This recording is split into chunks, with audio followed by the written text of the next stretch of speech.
காத்திருக்கும் சீதைக்கெல்லாம் ராமன் கிடைப்பதில்லை.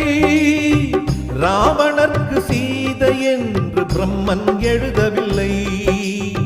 புதிய பாதை போட்டுக் கொள்ள எவரும் மறுப்பதில்லை. பலிகள் கேட்கும் பழமை தன்னை யாரும் பொறுப்பதில்லை. பெண்ணுக்கு பெண்ணிங்கு எதிரி இல்லை. பெண்மையை காட்டிலும் தெய்வமில்லை.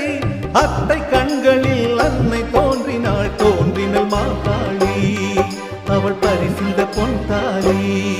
இது காதலின் சங்கீதம்.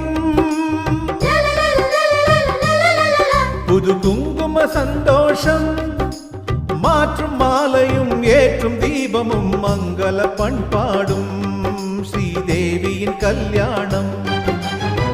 ஓ மங்கள பண்பாடும்